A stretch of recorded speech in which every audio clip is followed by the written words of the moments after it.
بلکہ ہم ان کی ہدایت کی اقتدا کریں گے، جس راستے پر، جس صراط مستقیم پر انہوں نے ہمیں چلا دیا ہے ہم اس سیدھے راستے پر چلیں گے، اور جس چیز سے انہوں نے ہمیں منع کر دیا ہے اس راستے سے ہم رک جائیں گے۔ امتثالا لقولہ تعالی، ہم اللہ تبارک و تعالی کے اس قول کا امتثال کریں گے جسے خداوند متعال نے سورہ حشر کی آیت نمبر 7 میں بیان کر دیا ہے، ما آتاکم الرسول فخذوہ وما نہاکم عنہ فانتہوا، کہ میرا رسول، میرا حبیب جو تمہیں دے دے اس کو اخذ کر لو، اور جس چیز سے روک دے اس سے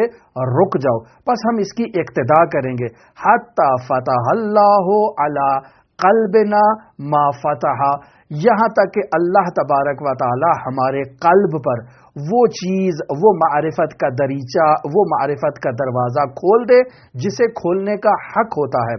فَأَفْلَحَ بِبَرْكَةِ مُتَابِعَتِهِ وَأَنْجَحَ، اور ہم رسول خدا صلی اللہ علیہ وآلہ وسلم کی پیروی کرنے کے نتیجے میں فلاح پا جائیں گے، اور رسول خدا صلی اللہ علیہ وآلہ وسلم کی پیروی کرنے کے نتیجے میں ہم نجات پا جائیں گے، ناجح ہو جائیں گے۔ یہ وہ عبارت ہے جو مرحوم صدرہ نے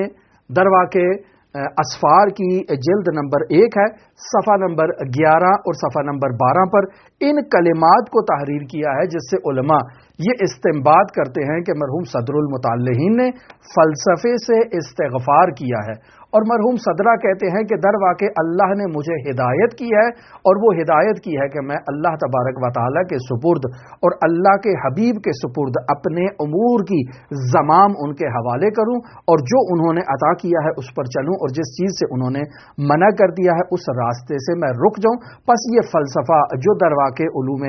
غربی سے تعلق رکھتا ہے، علوم اسلامی سے تعلق نہیں رکھتا، ہمیں اس فلسفے کو نہیں پڑھنا چاہیے۔ اس فلسفے میں صرف اور صرف ضلالت ہے، صرف اور صرف گمراہی ہے، یہ صرف اور صرف باطل ہے، انسان کو خداوند متعال تک نہیں پہنچا سکتا۔ یہ وہ لب مطلب ہے، لب اعتراض ہے کہ جو علماء بیان کرتے ہیں مرحوم صدرہ رحمۃ اللہ علیہ کی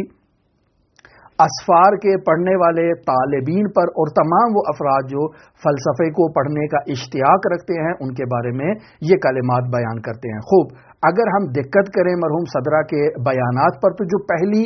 لائن میں انہوں نے بیان کر دیا کہ استغفر اللہ مما ضیعت شطرا من عمری، میں اللہ تبارک و تعالیٰ کی بارگاہ میں استغفار کرتا ہوں چونکہ میں نے اپنی عمر کا ایک بہت بڑا حصہ ضائع کر دیا، ضیعت عمری فی تتبع آراء المتفلسفات،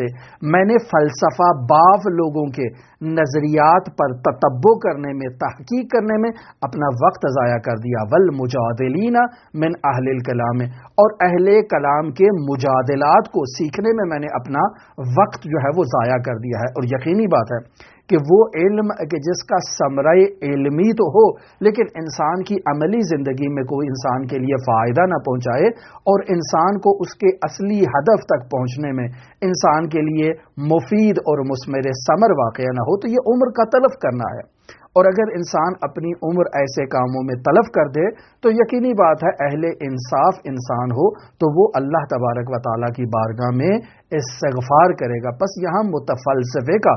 لفظ استعمال کیا گیا ہے، اور متفلسف در واقع فلسفہ باف کو کہتے ہیں، وہ شخص جو فلسفہ گھڑتا ہے بیٹھ کر، اور فلسفے کی جو ہے وہ باقاعدہ ایک چیز کو بنتا رہتا ہے، ایک برہان قائم کرنے کی کوشش کرتا ہے، ایسے شخص کو متفلسف کہا جاتا ہے کہ جو در واقع فلسفہ باف ہے، جس کے کلام کا کوئی عملی فائدہ نہیں ہے۔ یہ الکلام و یجر الکلام جو ہے وہ کلام سے کلام نکلتا جائے گا، اور انسان کو کسی نتیجے پر جو اس کا بنیادی مقصد ہے اس کی خلقت کا کہ وما خلقت الجن والانس الا لیعبدون اے لیعرفون، نہ تو اسے عبادت نصیب ہوگی نہ ہی اسے معرفت نصیب ہوگی۔ پس در واقع اگر ایک انسان اپنی تمام زندگی ایک ایسی فقہ کو پڑھنے میں گزار دے کہ جس فقہ کا اس کی عملی زندگی میں کوئی فائدہ نہیں ہے، مثلا آج کل کے دور میں اگر کوئی عبید اور اماء کے مسائل کو پڑھنا شروع کر دے کہ جس کا آج کل کی زندگی میں کوئی فائدہ نہیں ہے، فقہ آل محمد ہے لیکن آج کل کی زندگی میں نہ تو غلام ہیں نہ کنیزیں ہیں، اور ان کی بحث کو پڑھنے کا آج کل کی زندگی میں کوئی عملی ثمرہ موجود نہیں ہے۔ اسی طرح سے کنویں سے کتنے ڈول باہر نکالنے ہیں تاکہ انسان اس کنویں کو پاک کر دے، آج کی زندگی میں اس کا کوئی عملی فائدہ موجود نہیں ہے۔ بس انسان درواقع ایسی فقہ کو پڑھے جس کا اس کی عملی زندگی میں کوئی فائدہ نہ ہو، درواقع یہ وقت تلف کرنے کے مترادف ہے۔ اور اگر انسان اس عبید و اما کی بحث پر درس خارج دینا شروع کر دے اور 20 سال 25 سال اسی موضوع پر درس خارج دیتا رہے تو درواقع اس نے اپنی عمر کا ایک عظیم حصہ جو ہے وہ ضائع کر دیا ہے۔ اسی طرح علم کلام کی ایسی بحثوں میں انسان جو ہے وہ اپنا وقت تلف کر دے جس کا کوئی عملی فائدہ نہیں ہے۔ معتزلہ نے کیا کہا، اشاعرہ نے کیا جواب دیا، اشاعرہ نے کیا کہا، معتزلہ نے کیا کہا، امامیہ نے ان دونوں کو کیا جواب دیا، انہوں نے امامیہ کو کیا جواب دیا۔ ان بحثوں کا کیا فائدہ ہے کہ انسان اپنا وقت ایسی چیزوں میں تلف کر دے کہ جس کا انسان کی عملی زندگی میں کوئی فائدہ نہ ہو، انسان کے اعتقادات کو برہانی کرنے میں کوئی فائدہ نہ ہو، فقط یہ فلسفہ بافی ہے، فقط کلام بافی ہے، الکلام و یجر الکلام کا نتیجہ ہے۔ پس درواقع ایسی چیز سے انسان اگر اپنی عمر کو ایسے کاموں میں لگا دیتا ہے اور جب پیچھے مڑ کے دیکھتا ہے، جب انسان کو ہدایت ہوتی ہے تو انسان کہتا ہے کہ اوہ کاش مجھے یہ اللہ جلدی ہدایت دے دیتا تو میں یہ 20 سال 25 سال جو اپنی عمر ضائع کر کے آیا ہوں اسے تلف نہ کرتا۔ لہذا عزیزان محترم، ایسے فلسفے سے، ایسے کلام سے، ایسی فقہ سے، ایسے اصول سے کہ جس کا انسان کو کوئی عملی فائدہ نہیں ہے، درواقع انسان کی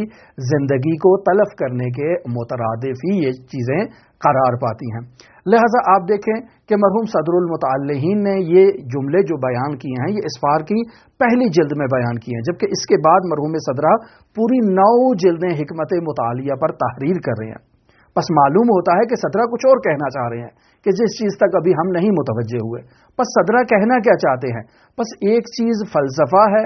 ایک چیز حکمت ہے، جسے حکمت مطالعہ کا نام دیا ہے صدرہ نے۔ ہم نے بیان کیا آپ کی خدمت میں مرحوم شہید مطہری سے، کل بھی بیان ہوا اور پہلے بھی بیان ہوا کہ در واقع حکمت مطالعہ مرحوم صدرہ یعنی صدرہ کا جو فلسفہ ہے وہ در واقع ایک ایسی حکمت ہے، ایک ایسا ٹھاٹھے مارتا ہوا سمندر ہے کہ جہاں ایک طرف سے حکمت مشاء آ رہی ہے، ایک طرف سے حکمت اشراق آ رہی ہے، ایک طرف سے جو ہے وہ آیات و روایات و برہان و کلام و ساری چیزیں آ رہی ہیں، اور ایک طرف سے عرفان آ رہا ہے۔ یہ سب چیزیں جہاں ایک جگہ پر امتزاج اختیار کرتی ہیں اور ایک ٹھاٹھے مارتا ہوا سمندر میں تبدیل ہو جاتا ہے، اسے حکمت مطالعہ کہتے ہیں مرحوم شہید مطہری کے مطابق۔ پس در واقع مرحوم ملا صدرہ رحمۃ اللہ علیہ نے تمام فلسفے کو جو ہے وہ قرآن و اطرت کی جو ہے وہ خدمت میں پیش کیا اور اسے قرآن و اطرت سے باقاعدہ جو ہے وہ نورانی کیا اور پھر اسے باقاعدہ مرحوم صدرہ آگے بیان کر رہے ہیں۔ لہٰذا مرحوم صدرہ رحمۃ اللہ علیہ نے فلسفے سے متعلق جو تعریف فرمائی ہے آپ اس کی طرف توجہ کریں کہ اسفار کی جلد نمبر 1 ہے اور صفحہ نمبر 20 ہے، وہاں در واقع مرحوم صدرہ رحمۃ اللہ علیہ فلسفے کی تعریف کرتے ہیں۔ اب آپ خود تصور کر لیں کہ پیچھے جو استغفار ہو رہا ہے وہ متفلسفہ سے ہے، یہاں تعریف جو ہو رہی ہے وہ فلسفہ ہے۔ متفلسفہ یعنی فلسفہ بافی، جبکہ فلسفہ انسان کے نفس کو کمال عطا کرتا ہے۔ لہذا یہاں مرحوم صدرہ بیان کرتے ہیں کہ اعلم ان الفلسفۃ استکمال النفس الانسانیہ، جان لو کہ بے شک فلسفہ انسانی نفس کو کمال تک پہنچاتا ہے۔ پس فلسفہ کیا ہے؟ استکمال النفس الانسانیہ، انسان کے نفس کا طلب کمال کرنا اور بلندیوں تک پہنچنا، بمعرفت حقائق الموجودات علی ما ہی علیہا، یعنی فلسفہ انسان کو ایک ایسا کمال عطا کرتا ہے کہ جس کمال کی روشنی میں انسان موجودات کے حقائق کو پہچانتا ہے، ان حقائق کو جو حقائق واقع میں موجود ہیں، یعنی واقعی معرفت ان موجودات کی انسان جو ہے وہ حاصل کر لیتا ہے۔ والحکم بوجودها تحقیقاً بالبراہین، اور انسان ان موجودات کی موجودیت کا حکم دیتا ہے دلیل کے ذریعے سے، برہان کے ذریعے سے۔ یہاں حکم حسی نہیں ہے، یہاں حکم تقلیدی نہیں ہے، یہاں حکم جو ہے وہ احساساتی نہیں ہے بلکہ برہان کے ذریعے سے ہے، دلیل کے ذریعے سے ہے۔ لہٰذا خود صدرہ فرماتے ہیں لا اخذن بالظن والتقلید، کہ یہاں ہم وہمی، ظنی، خیالی اور تقلیدی معرفت تک نہیں پہنچتے ہیں، بلکہ برہان کے ذریعے سے ہم موجودات کے حقائق کو کشف کرتے ہیں بقدر وسع الانسانی۔ لیکن ہر انسان ہر حقیقت کو کشف کرنے کی صلاحیت نہیں رکھتا ہے۔ بعض انسانوں کی صلاحیتیں بہت زیادہ شکوفائی اختیار کر جاتی ہیں اور وہ بہت زیادہ نورانی معارف کو حاصل کرنے کی توان رکھتے ہیں۔ بعض انسانوں کی صلاحیتیں اتنی زیادہ شکوفا نہیں ہوتی ہیں، وہ اپنی استعداد کے مطابق ان بلند مراتب تک نہیں پہنچ سکتے۔ پس جو صدرہ جس مقام پر پہنچا میں اس مقام پر نہیں پہنچا، جس مقام پر علامہ طباطبائی پہنچے میں اس مقام پر نہیں پہنچا۔ پس یہ انسان کی جو وسع انسانی ہے اس پر اس کا انحصار ہے۔ لہٰذا مرحوم صدرہ فرما رہے ہیں بقدر وسع الانسانی، انسان اپنی توان اور اپنی وسعت کے مطابق جو ہے وہ آگے بڑھ سکتا ہے اور کمالات کو حاصل کر سکتا ہے۔ پس عزیزان محترم، آپ ان کلمات کی طرف اگر توجہ دیں تو ایک طرف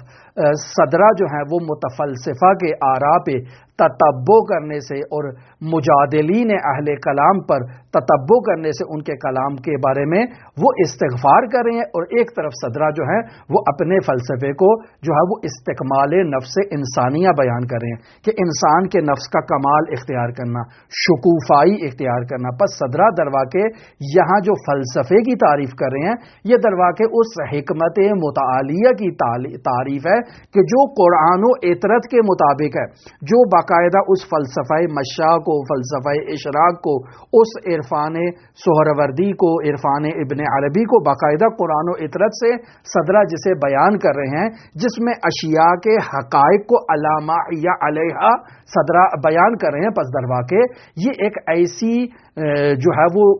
علم ہے کہ جس کے بعد انسان میں اشیاء کی حقیقت کے بارے میں کسی قسم کے شک و شبہے کی گنجائش نہیں رہ جاتی ہے۔ جب شک و شبہے کی گنجائش ہی نہیں ہے اور انسان واقعیت تک پہنچ گیا تو یہاں استغفار کی ضرورت نہیں ہے۔ استغفار اس متفلسفے پر ہے کہ جو فلسفہ بافی ہو رہی ہے، 25 سال گزرے ہیں لیکن انسان کسی نتیجے پر نہیں پہنچا ہے، فقط ایک علمی جو ہے وہ گنجلوں میں انسان مبتلا ہے، کوئی نتیجہ انسان حاصل نہیں کر رہا ہے، ڈوری کو سلجھا رہا ہے لیکن اس کو سرا نظر نہیں آ رہا ہے، تو اس پر انسان کو درواقع استغفار کرنی چاہیے۔ اب سوال کہ کیا یہ معقول ہے کہ انسان اس حکمت مطالعہ سے جو ہے وہ استغفار کر رہا ہو اور پھر آگے 9 جلدوں پر مشتمل جو ہے وہ کتاب لکھ ڈالے؟ تو کوئی بھی عاقل انسان کہے گا کہ یہ درست نہیں ہے۔ پس معلوم ہوا کہ 2 طرح کے ہمارے پاس فلسفے ہیں، ایک وہ متفلسفہ ہے کہ جو فلسفہ بافی سے آتا ہے، جو درواقع گتھی کو سلجھانے میں ایک انسان پھنس جاتا ہے، ساری زندگی اس کی لگ جاتی ہے لیکن اس کو سرا نظر نہیں آتا، تو ایسے فلسفے سے، ایسے علم کلام سے انسان کو استغفار کرنی چاہیے۔ لیکن ایک یہ فلسفہ ہے جسے صدرہ نے حکمت متعالیہ اور اسفار اربع عقلیہ کا نام دیا ہے، اس کو پڑھنے سے انسان کے اندر ایک ایسی شکوفائی ایجاد ہوتی ہے، ایک ایسی نورانیت ایجاد ہوتی ہے کہ انسان اشیاء کی حقیقت کو علامہ یا علیہا درک کرتا ہے۔ پس اس فلسفے کو پڑھنا چاہیے اور یہی فلسفہ ہے جو انسان کی عقل کو جو ہے وہ تعالی بخشتا ہے، شکوفائی عطا کرتا ہے اور انسان حضرت حق متعال تک پہنچ جاتا ہے، اور انسان کا نفس اس قدر کمال حاصل کر لیتا ہے کہ انسان کو یہ کہا جاتا ہے کہ یہ انسان تشبہ بالہ اختیار کر چکا ہے، یعنی اپنے وجود میں انسان جو ہے وہ اس قدر کمال لے آیا ہے کہ خداوند متعال کی جو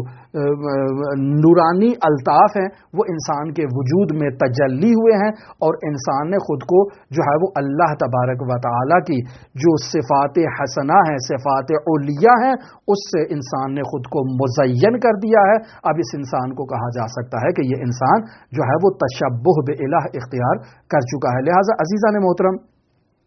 یہ وہ باتیں ہیں جن پر تحقیق کی ضرورت ہے۔ ہم نہیں کہہ رہے کہ جو کچھ بھی بیان ہوا ہے مرحوم صدرہ نے وہ سب کا سب بالکل جو ہے وہ بی عیب ہے، بی نقص ہے، لیکن انسان کو کسی کے بھی نظریات کو پڑھنے سے پہلے، ان پر تحقیق کرنے سے پہلے اپنی آنکھوں سے تعصب کی عینت کو اتارنا ہے، اعتدال کی عینت کو انسان نے آنکھوں پر لگانا ہے، انصاف کی عینت کو اپنی آنکھوں سے جو ہے وہ اس پر لگانا ہے، اور خوش ذوقی، خوش فہمی سے مطالب کو سمجھنے کی کوشش کرنا ہے۔ اگر ایک انسان کند ذہن ہے تو یقینی بات ہے اس کو یہ نورانی معارف سمجھ میں نہیں آئیں گے۔ ایک انسان متعصب ہے تو یقینی بات ہے اسے نور ہدایت نصیب نہیں ہوگا۔ ہماری دعا ہے کہ خداوند متعال ہم سب کو جو ہے وہ حقیقت نور ایمان سے ہمارے قلوب کو منور فرمائے۔ دعا گو ہیں جن جن علماء نے بھی اسلام کی سربلندی کے لیے خدمات انجام دی ہیں، خداوند متعال ان کی خدمات کو اپنی بارگاہ میں قبول و مقبول فرمائے۔ دعا گو ہیں خداوند متعال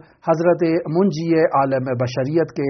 ظہور میں تعجیل فرمائے، اور ہم سب کو امام زمان اجل اللہ تعالی فرجہ شریف کے اصحاب و آوان و انصار کی فہرست میں مکتوب فرمائے۔ آپ تمام عزیزان کے لیے امام رعوف امام علی ابن مصر رضا کی نورانی بارگاہ میں نائب زیارہ بھی ہیں اور دعا گو بھی ہیں۔ اللہم صلی علی محمد و آل محمد وعجل فرج قائم آل محمد۔